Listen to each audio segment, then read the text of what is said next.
Hello guys, Kel here. So, come with me as I interview people from my neighborhood some philosophical questions. So, let's go. Hello sir, can I interview you po? Yes po. What's your name po? My name is John Calix Esmanalong po. So I have one philosophical question for you. Can money truly buy happiness or does it only provide the conditions for it? For me po, personally, I think that money cannot buy happiness, but it only provides for the things that you need in life.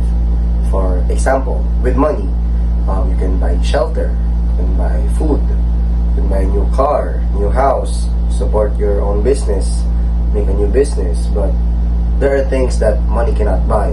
For example, your health, your loved ones, happiness. That's basically it. With money, you cannot buy these things.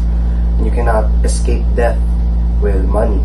So, for me personally, money cannot buy happiness. It only gives you the satisfaction. Like when you're buying a new car and you feel very happy, but what are you gonna do with a car if you have no legs? So that's basically it. Money cannot buy happiness. Period. Point blank. Thanks. Sir, I have another question for you. Okay. Is truth always worth telling even if it causes harm? Thank you for that wonderful question, sir.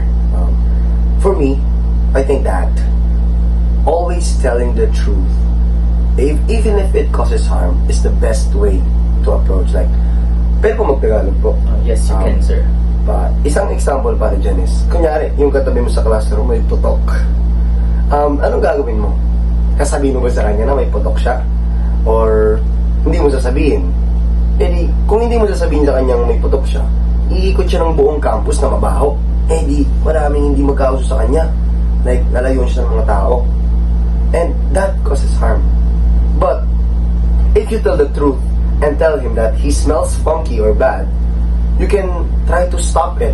Like, he can do something about that smelly armpits. So, even if it caused harm, it hurt his or her feelings, at least you told him the truth so he can do something about it. So, for me, it is always the best approach to tell the truth, even if it causes harm. Thank you for that. So, who do we have here? I'm Crystal Gwen. So, is it okay if I can interview you? Yes. So, I have a philosophical question for you. Is it more important to live a happy life or a meaningful life? Why? Okay. For me, it's more important to live a meaningful life rather than living just a happy life, because living a meaningful life means that you're having a direction, a clear vision of your purpose. Kumbaga, nabubuhay ka with something na parang core. Bakit kailangan mong mabuhay? Bakit kailangan mong gumising sa araw-araw?